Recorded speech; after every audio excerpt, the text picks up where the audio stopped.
Welcome back dear friends. स्वागत है आप सभी का आपके अपनी यूट्यूब चैनल राजेश गुरुजी। हम पढ़ रहे थे जनरल साइंस के एमसीक्यूज, जिसमें हमारा टॉपिक चल रहा है भोजन के घटक यानी कि फूड्स कंपोनेंट्स, जिसका पार्ट फर्स्ट हमने कंप्लीट किया। आज स्टार्ट करेंगे हम part second. Part second start करने से पहले क्लास का लिंक अपने सहपाठियों को जरूर शेयर करें ताकि उनको भी इस क्लास का लाभ मिले। चलो स्टार्ट करते हैं आज की क्लास। आज का फर्स्ट क्वेश्चन रहेगा, अतिरिक्त वसा कौन से ऊतक में जमा होने लगती हैं? जो अतिरिक्त वसा होती है, एक्स्ट्रा वसा होती हैं, जो कौन से ऊतक में जमा होती है ये हमें बतानी है। क्या कंकालीय ऊतकों में होगी, या एडिपोज ऊतकों में होगी, या संयोजी ऊतकों में होगी, या नन? तो इनमें से कोई नहीं। तो हमें बताना है कि जो अतिरिक्त वसा होगी वो कौन से ऊतक में जमा होगी। तो ये होगी एडिपोज ऊतक में, एडिपोज टिश्यूज में जमा होगी। तो ऑप्शन 20 का सही हो जाएगा। नेक्स्ट है, प्रोटीन की मूल इकाई बतानी है हमें कि प्रोटीन की मूल इकाई क्या होती है। क्या शर्करा होगी, या एमिनो अम्ल होगा, या न्यूरॉन, या नेफ्रॉन? तो जो प्रोटीन है उसकी जो मूल इकाई होती है वो होगी एमिनो अम्ल। ऑप्शन 20 का सही हो जाएगा।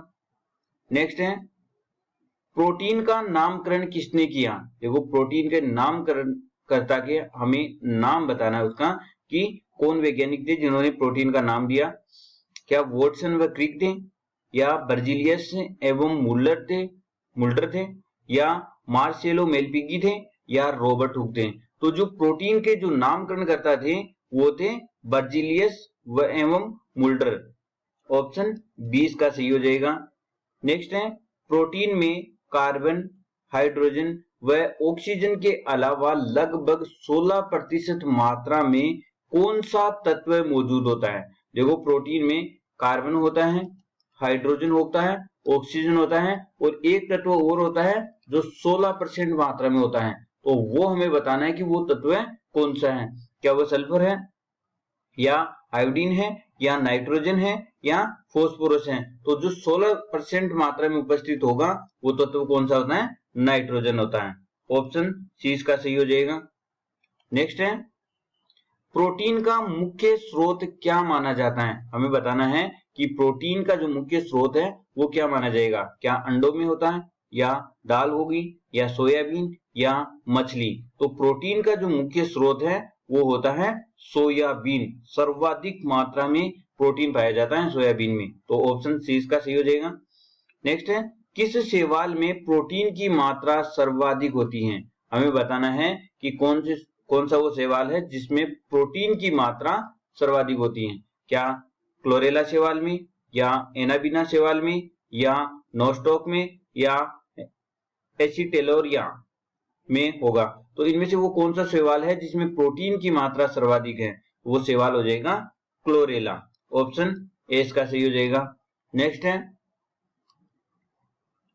किस शैवाल को अंतरिक्ष यात्रियों का भोजन कहा जाता है? तो हमें बताना है कि कौन सा शैवाल है जिसे अंतरिक्ष यात्रियों का भोजन कहा जाता है। तो अंतरिक्ष यात्रियों का भोजन कहलाने वाला शैवाल कौन सा होगा? तो ऑप्शन ए हो जाएगा sargassum, option B spirulina, option C chlorella, और ऑप्शन डी कारा। तो इनमें से वो कौन सा शैवाल है जिसे अंतरिक्ष यात्रियों का भोजन कहा जाता है? वो हो जाएगा क्लोरेला। ऑप्शन सी इसका सही हो जाएगा। नेक्स्ट है, प्रोटीन संगठन में कुल कितने अमीनो अम्ल सक्रिय रूप से भूमिका निभाते हैं? देखो प्रोटीन संगठन है उसमें कुल कितने एमिनो अम्ल सक्रिय रूप से भूमिका निभाते हैं ये बताना हमें। तो क्या 10 होंगे, या 20, या 12, या 31? तो ये पूछ रहा है कि कितने एमिनो अम्ल सक्रिय रूप से भूमिका निभाते हैं। तो वो हो जाएंगे 20 एमिनो अम्ल। ऑप्शन 20 का सही हो जाएगा। नेक्स्ट है, आवश्यक एमिनो अम्लों की संख्या होती है। देखो टोटल एमिनो अम्ल हैं वो होते हैं 20। अब हमें ये बताना है कि आवश्यक एमिनो अम्ल कितने हैं।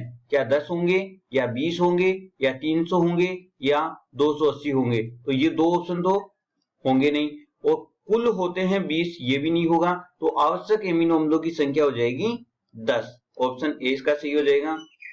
नेक्स्ट है अनावश्यक एमिनो अम्लों की संख्या होती है। अब देखो 10 आवश्यक हो गए तो बाकी के 10 क्या हो जाएंगे, अनावश्यक एमिनो अम्ल। तो इसका ऑप्शन ए सही हो जाएगा कि 10 हैं वो अनावश्यक एमिनो अम्ल होते हैं।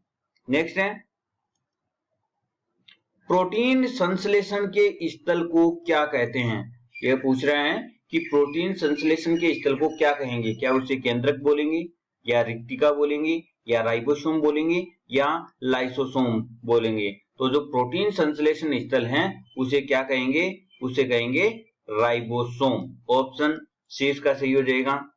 नेक्स्ट है प्रोटीन की कमी से होने वाला रोग कौन सा है, ये बताना है हमें। तो प्रोटीन की कमी से होने वाला रोग क्या रिकेट्स है या स्कर्वी है या ओस्टियोमलेशिया है या क्वाशियोरकर है।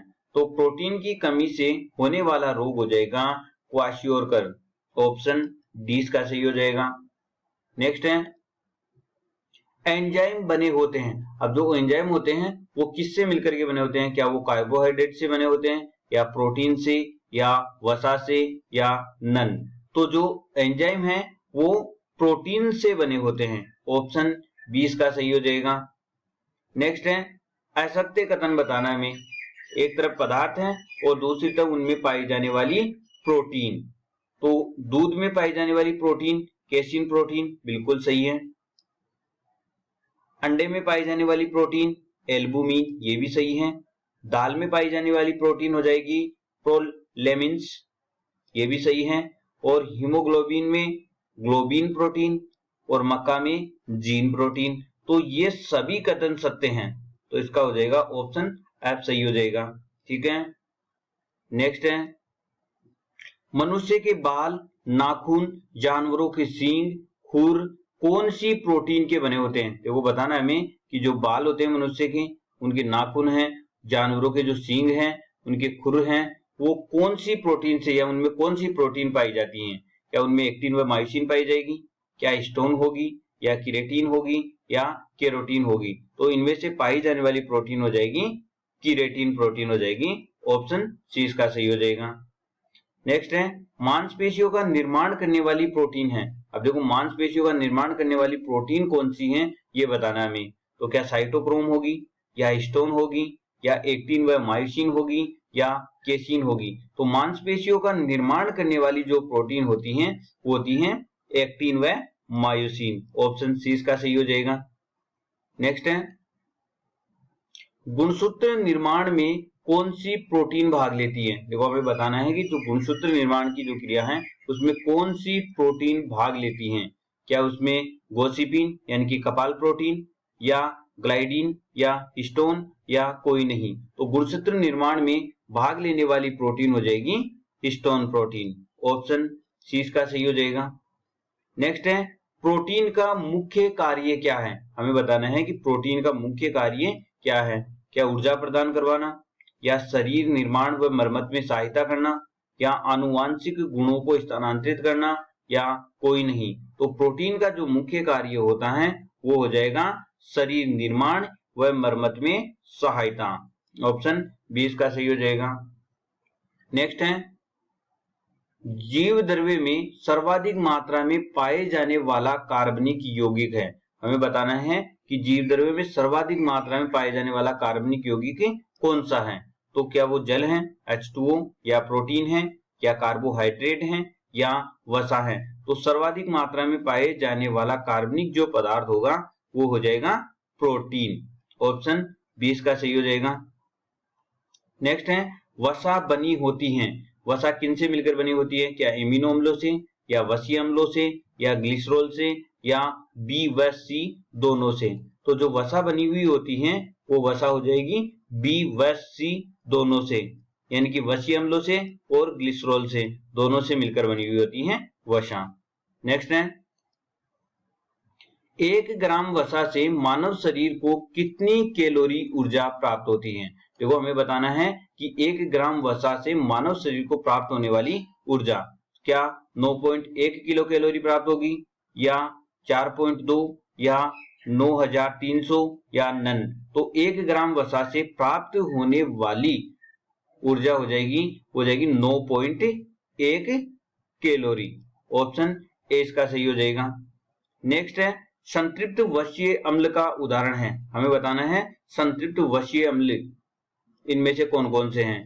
तो क्या घी होगा या मोम या चर्बी या उपरोक्त सभी। तो जो संतृप्त वशीय अम्ल हैं वो हो जाएंगे घी भी है, मोम भी है और चर्बी, ये तीनों ही संतृप्त वशीय अम्ल हैं, यानी कि इसका हो जाएगा उपयुक्त सभी। ऑप्शन डी इसका सही हो जाएगा।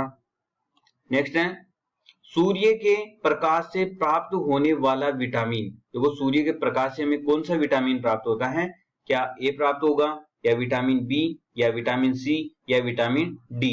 तो सूर्य के प्रकाश से प्राप्त होने वाला विटामिन है विटामिन डी, तो इसका हो जाएगा ऑप्शन डी इसका सही हो जाएगा।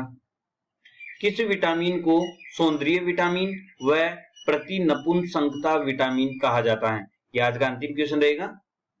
तो ये पूछ रहा है कि सौंदर्य विटामिन और प्रतिनपुंसकता विटामिन किसे कहा जाएगा, क्या विटामिन बी1 को, विटामिन बी2 को या विटामिन बी3 को या विटामिन ई को।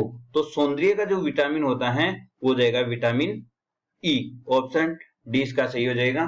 ठीक है, आज के लिए इतना ही, बाकी का देखेंगे हम नेक्स्ट पार्ट में। तो वीडियो अच्छा लगे तो लाइक शेयर और सब्सक्राइब करना ना भूलें। Thank you.